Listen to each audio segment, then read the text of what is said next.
Welcome. It is Verdict with Ted Cruz. Week in Review. Ben Ferguson with you, and happy 4th of July. Here are the big stories that you may have missed that we talked about this past week. We have got a shocking story coming out of Minnesota that the governor there actually paid private investigators to spy and to intimidate government employees who had whistleblown on the massive fraud that was taking place. Also, a bill that is actually moving through Congress that is now quite possibly going to save college sports forever.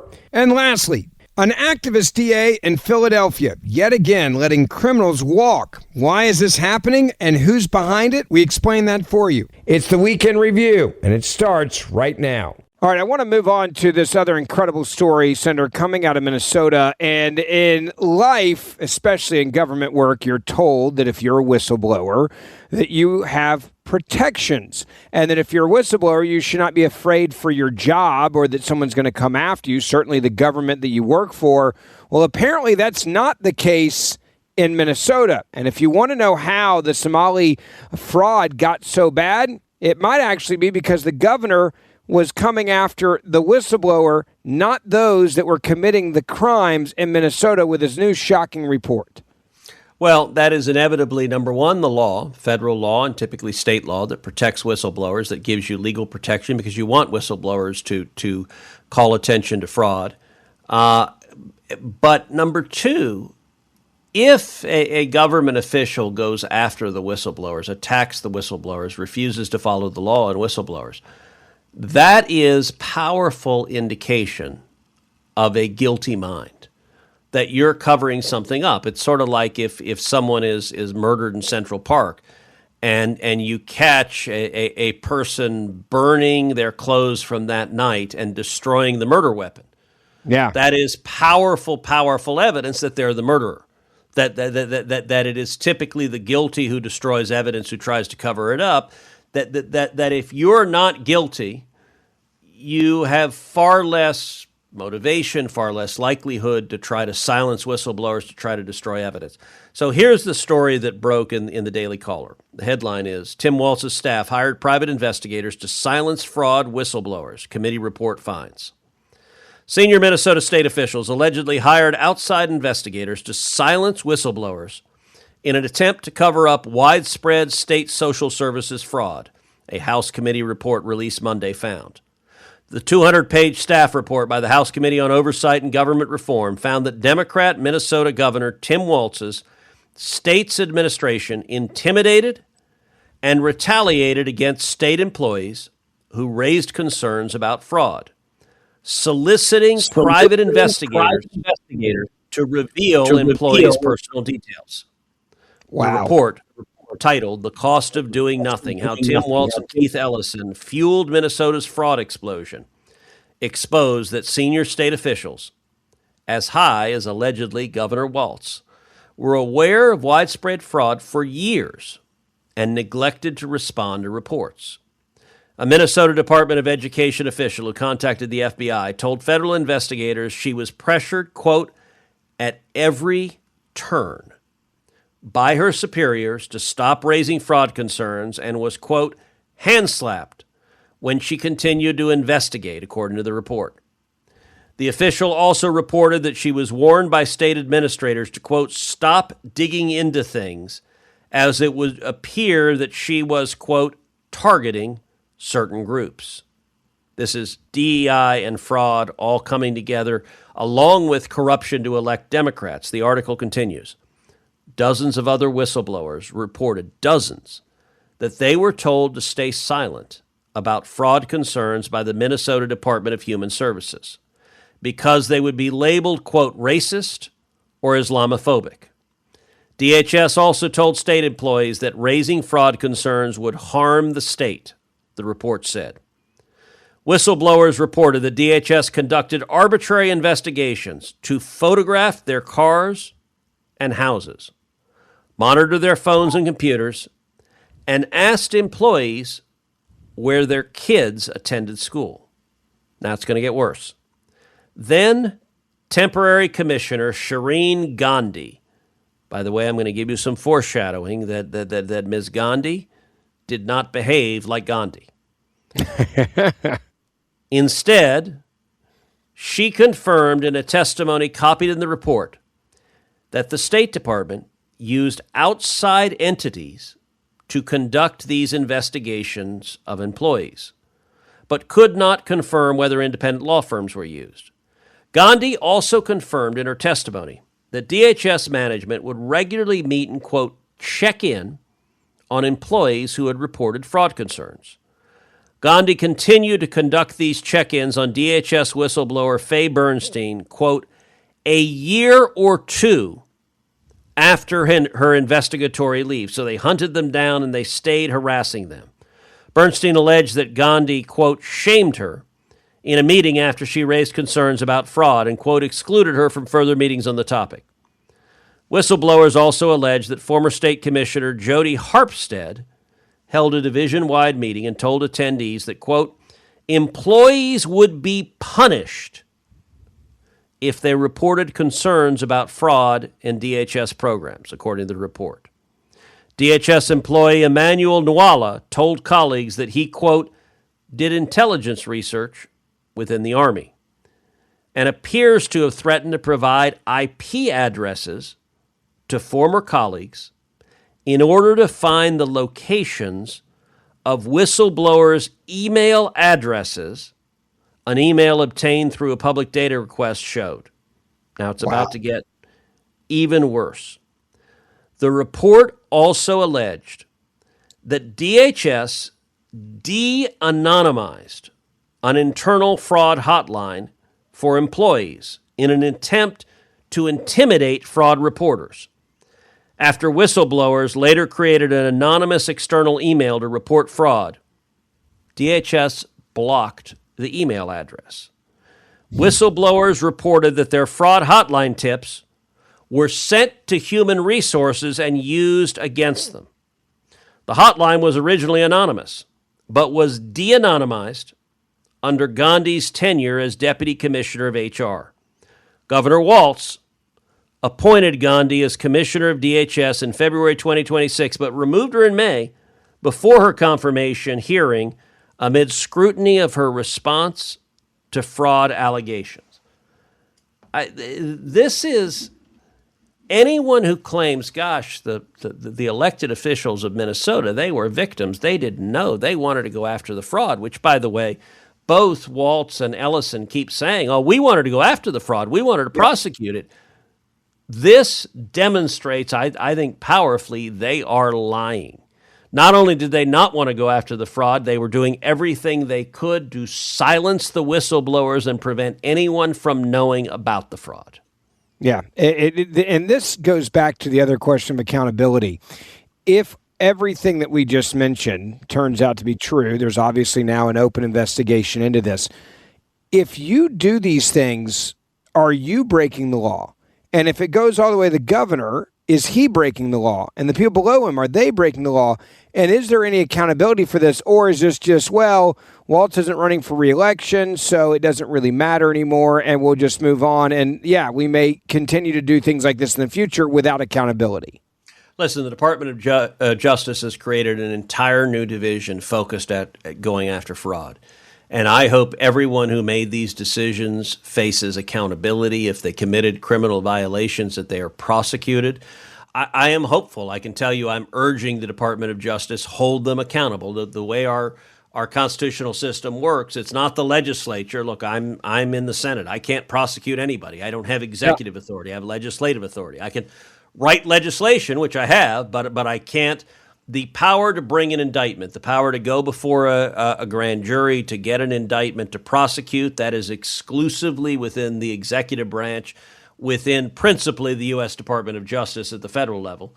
And so I can tell you this, I am urging the Attorney General and DOJ prosecute every single person who committed criminal acts, who covered up this fraud, who benefited from it, who knew what they were doing. And this is a real smoking gun.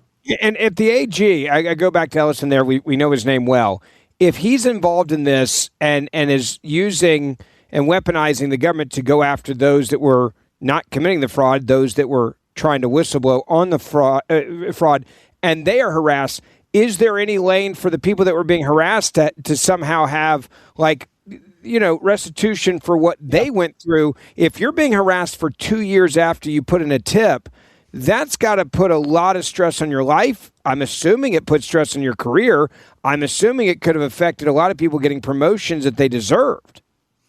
Yeah, look, and I would assume we're going to see civil litigation of people filing lawsuits and seeking compensation for this, and that litigation could well be successful. In terms of criminal prosecution, this would not surprise me. I don't know sitting here if Minnesota law makes doing this a criminal violation in Minnesota. Now, of course, the federal government can't prosecute violations of Minnesota law. It would take a Minnesota district attorney to bring that case, and I got to admit, I'm very skeptical that there are any prosecutors in Minnesota willing to hold the corrupt Democrats in charge of that state accountable. If they're not, then there's not really a mechanism to enforce Minnesota law, which means you would be left with federal law. And given that these are federal funds that were effectively being stolen and funneled to Somalian fraudsters, being sent, among other places, to Al-Shabaab, and we've reported before on this podcast that the single largest funder of Al-Shabaab, which is the radical Islamic terrorist group that is in Somalia, their number one funder was the taxpayers of Minnesota. And those are also federal taxpayer money. So, look, I expect the Department of Justice, they've already prosecuted a number of the fraudsters at the lower level, but I hope they go right up the ladder of accountability, and any politicians that are responsible. And to be clear, this happened because it was in politicians' political interest for this to happen, because they were getting money from campaign donations and they were getting votes from allowing Somalian fraudsters to rob the taxpayers of Minnesota and the American taxpayers. And look, this has happened also in other states. It's happened in Maine under the Democrat governor there. It's happened in California. It's happened in Illinois. It's happened, I think, all over the country, but predominantly in Democrat states where there are Democrat politicians who are benefiting from turning the other way to fraud. And I think everyone who committed a criminal act should face prosecution and real consequences. Now, if you want to hear the rest of this conversation, you can go back and listen to the full podcast from earlier this week. Now on to story number 2. All right, so, Senator, let's move into, this is something you've been really working on. This is the most, jock bro I've ever seen you since I've known you, and it's really been fun for me, because usually you're geeking out over, Supreme Court stuff. I feel like our friendship has moved to another level, because now we've got to talk sports and NIL so much, and the college sports bill, it is now reality. Let's walk us through how this was done and what it means for sports fans and saving many sports that were getting canceled around the country that were non-money-making sports. So this week was a very, very big week for college sports because the Senate Commerce Committee, which I chair, passed my legislation to protect college sports. And it passed with a big bipartisan vote. The vote was 19-9. So we got a bunch of Republicans, a bunch of Democrats. We got more than 2/3 of the committee voted for it. That's really important. It has momentum now going to the Senate floor. I think it's going to pass on the Senate with a big bipartisan vote, and it's going to go to the House, and President Trump is eager to sign it. Now, what's going on in college sports? Listen, college sports is in crisis right now.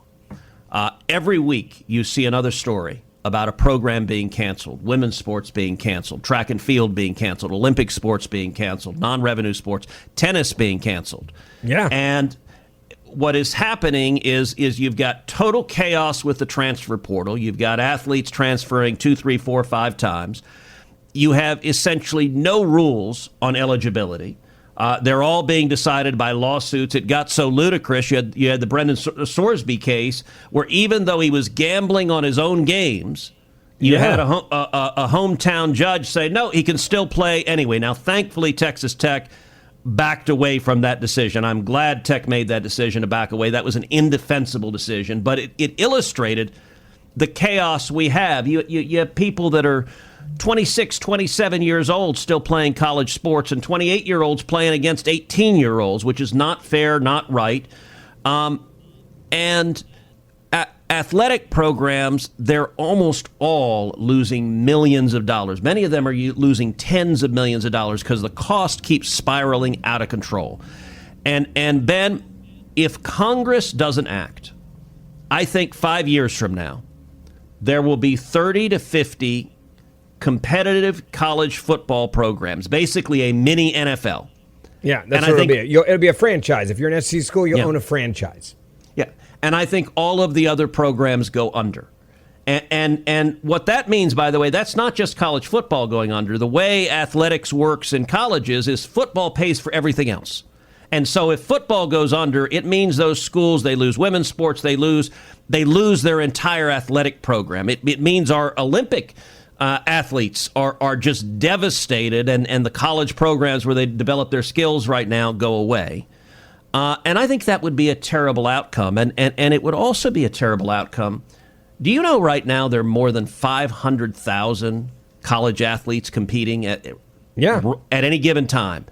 Yep. If we allow this chaos to continue to play out, hundreds of thousands of those slots will disappear. Those scholarships will disappear. And sports has been an avenue by for the way, millions of young men and women to go to school.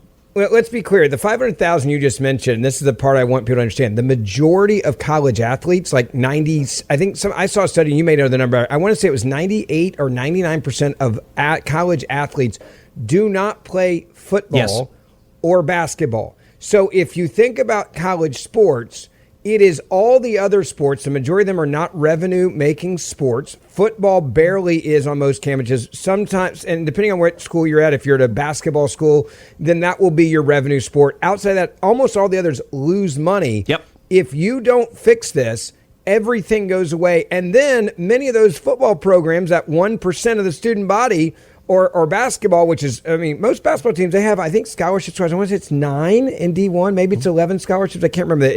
They're always moving it around.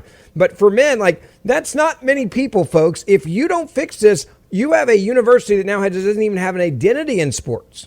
Yeah, look. My philosophy in addressing this was number one, I didn't worry too much about the powerhouse programs, the big programs. Listen, in Texas, University of Texas and Texas A&M, I love them both. I go to games every year. I cheer them on. They're incredible institutions.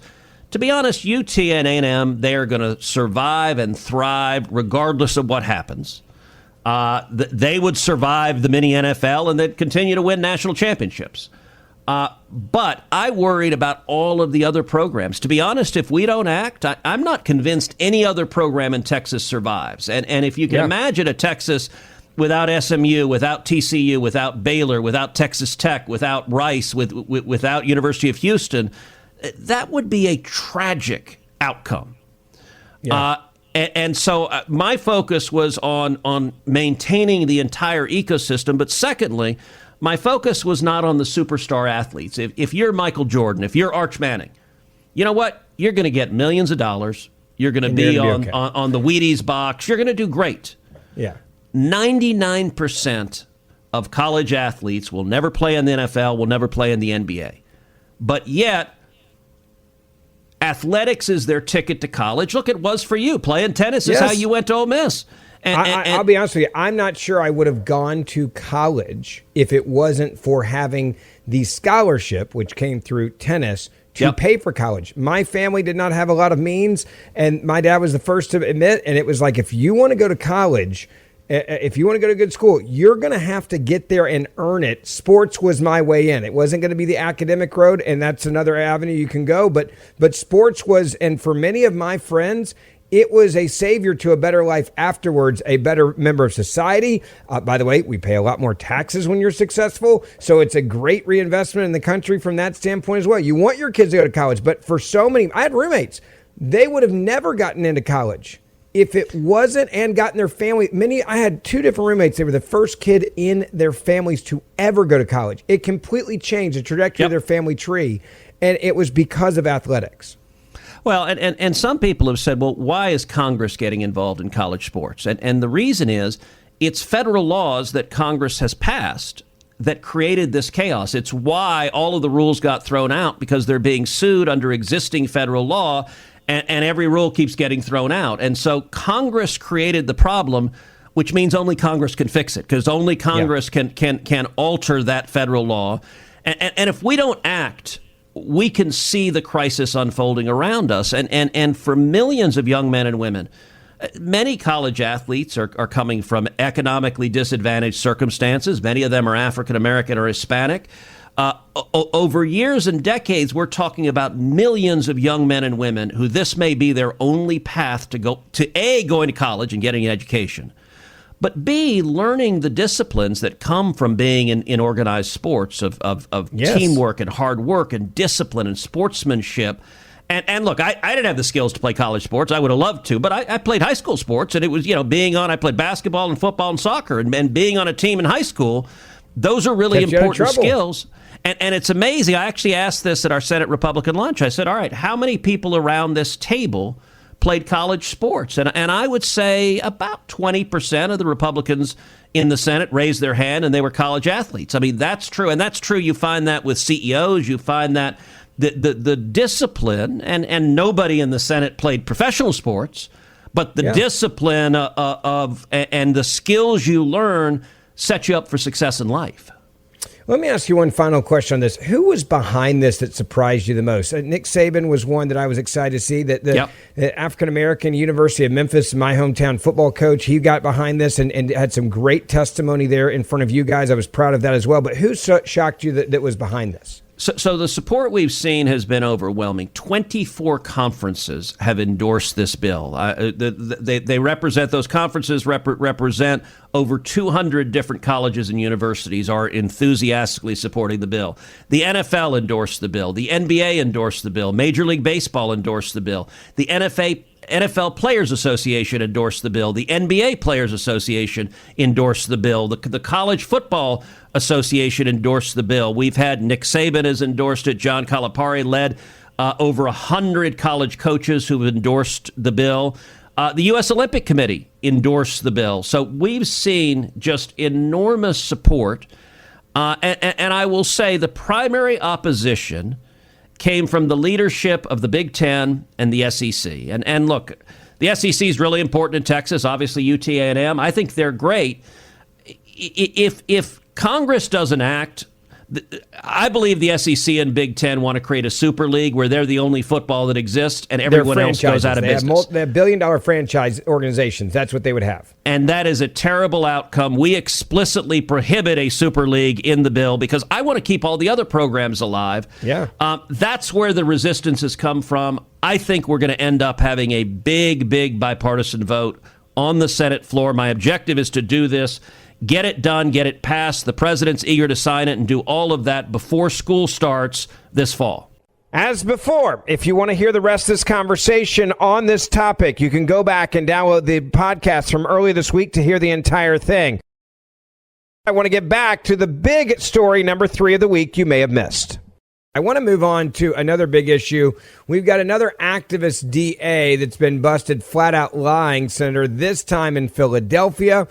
You can say thank you to the Democratic Party, to the George Soroses for allowing this to happen. And this is a story that needs to be on your radar screen as well. It is. And let's talk about who this is. You know, we talked about Singman and a left-wing billionaire spending money to do real damage to America. This is a story about another left-wing billionaire spending money to do enormous damage to America. In this case, George Soros. George Soros has spent billions of dollars. He is the single most effective political giver, I think, in American history. Now, effective is not a compliment. He is effective in being unbelievably harmful. There are, I believe, thousands of Americans who are dead because George Soros has spent the money so effectively. So he's spent propaganda in support of open borders. And you look at all of the people who have been raped and killed by illegal immigrant violent criminals, all the people that have been subject to terror attacks from illegal immigrant violent criminals. But Soros also is creative in his destruction. And he realized that our democratic society has vulnerabilities that he can target. So he doesn't just target a presidential race. That's an easy, big, sexy target. Yeah. He really pioneered targeting district attorney races. Now, district attorney races used to be sleepy little races. You'd have a Democrat and a Republican, but they both were prosecutors. They both were going to lock up criminals. If you were a murderer, you'd lock up the murderer, you'd prosecute them. There didn't used to be a massive difference between the two sides on DAs. You'd have a little bit different priorities from the one to the other, but everyone agreed violent criminals will lock them up and throw the book at them. That changed when Soros began flooding millions into DA races. Now, these races didn't used to have millions of dollars in them. So this money just appeared out of nowhere, and he elected what are called Soros DAs. Yeah. And Soros DAs are the prosecution side of the Abolish the Police campaign. Look, Soros funded the Abolish the Police campaign, too. If you want to destroy a society, I can think of few more effective ways to do it than eliminate law enforcement, because the result is anarchy and chaos. It's more murders, more rapes, more children being abused. That is... I don't like to ascribe ill intent to someone, but Ben, I will say quite seriously, I do not know any other motivation for George Soros that makes any sense to me other than that he wants to destroy America, because his actions seem perfectly clearly calculated to destroy America. Yeah, if you look at and it's very calculated. It's prison reform, it's bail reform, it's defund the police. You do that trifecta, which is saying, well, we're going to let people out of jail because we just believe jail is somehow fundamentally wrong. You then say you want to defund the police, so then you have no law enforcement. And then you have bail reform, which says we're going to not put you in jail while we hold you for trial because you don't have a lot of money. So then you're letting rapists and murderers literally back on the street as fast as we catch them. That you combine those three. This is a framework for total anarchy in society, which is clearly what Soros wants. Yeah, look, just ask yourself the simple, basic question. Is society better if there are more murderers on the street, more murderers in your community, more murderers living in your neighborhood? Any rational person would say, no, I don't want more murderers in my community. Soros says yes. And he spends millions of dollars to elect DAs who agree with him. And so one of those Soros DAs is a guy named Larry Krasner. He is the left-wing Soros DA in Philadelphia. And instead of going in with a mission of, I'm going to go lock up the bad guys, his mission is quite literally, I'm going to release as many bad guys as I can. Now you may be saying, come on, that can't be true. That's so extreme. All right, let me just give you the facts.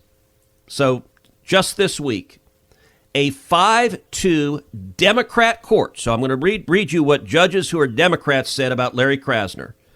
They found that he is so quick to falsely concede error in murder cases to try to free convicted murderers that it has tasked the Pennsylvania Attorney General with checking to make sure that the Soros DA is not lying.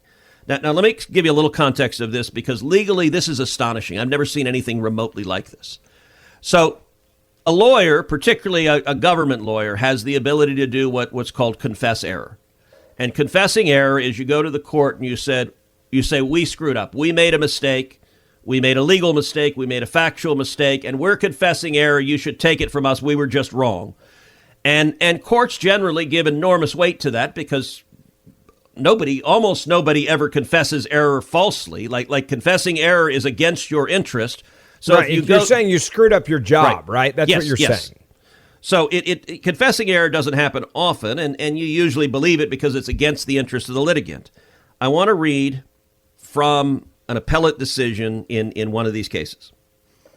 Here, in this case reviewed under a King's Bench jurisdiction, the Philadelphia District Attorney's Office, on behalf of the Commonwealth, conceded that LeVar Brown, a convicted murderer sentenced to death for a separate murder, was entitled to a new trial based upon a facially untimely claim under the PCRA. Upon careful review, we conclude this concession was not reliable. More specifically, we find the District Attorney's Office conceded relief, although none was warranted based on the existing record, violated its duty of candor to the PCRA court, withheld material evidence from the court, opposed efforts by amici to gain access to this evidence, submitted a false stipulation of fact, misstated facts in its pleadings, failed to conduct a reasonable investigation, and opposed a required evidentiary hearing. Wow. The predictable result was an erroneous grant of a new trial. These circumstances, troubling as they are, would not warrant a remedy beyond reversal of the PCRA court's order in this particular case if they were confined to one case. Unfortunately, they aren't. Since 2018, the district attorney's office has conceded relief well over 100 times. By the way, if that's your record, that would mean that you're basically the worst attorney in the history of the world. It's worse than that, but let me get back to it. Let me finish reading it, and then has conceded relief well over 100 times, mostly in murder cases like this one. Incredible. There have been numerous instances of untrustworthy concessions, lack of candor, misrepresentations of fact, lack of adequate investigation, and avoidance of hearings. And the problems are poised to continue. There are apparently more than 1,000 cases yet to be reviewed by the District Attorney's Office Conviction Integrity Unit, and the District Attorney's Office vigorously defends its checkered concession program as a necessary corrective to past misdeeds by prior administrations. The District Attorney's Office active, ongoing, and problematic concessions program requires broader remedial action to promote just outcomes. Accordingly, in addition to reversing the PCRA court's grant of a new trial here, we also hold that in any PCRA case in which the District Attorney's Office concedes relief, the PCRA court shall grant the Office of the Attorney General notice and the right to intervene in the case before ruling on the concession. Regardless of the Attorney General's position on the concession, if it chooses to intervene, it may well agree relief is warranted. Its independent assessment and participation will enhance the reliability of the proceedings and the PCRA court's ultimate decision. Wow. I've never seen that. Yeah. And I've practiced law a long time. So you said 100 times, that means they're terrible lawyers. It's actually worse than that. This is not Larry Krasner saying, Larry Krasner, screwed up 100 times. Yeah. What he's doing is he's looking at murderers who are in jail right now that were put there by his predecessors, by previous district attorneys. And he's going and finding murderers and saying, we should release you. We should release you. We should release you. And then he's going in. He's not just conceding error. He's conceding relief. Relief means, what do you get? He's saying, nope, throw out your conviction altogether. Incredible. Over 100 times, almost all with murderers, and he's lying. Look, the only reason you do that, go back to the fundamental question that I asked at the beginning of this segment. Do you think America is better off if there are more murderers walking the streets or fewer murderers walking the streets? Do you want more murderers living in your neighborhood with your family? Or do you want fewer murderers living in your neighborhood with your family? Anyone who is rational, anyone who loves America, anyone who is not trying to destroy our nation, the obvious answer is, of course, we don't want more murderers. And yet, George Soros and Larry Krasner both do. And by the way, Singham does too.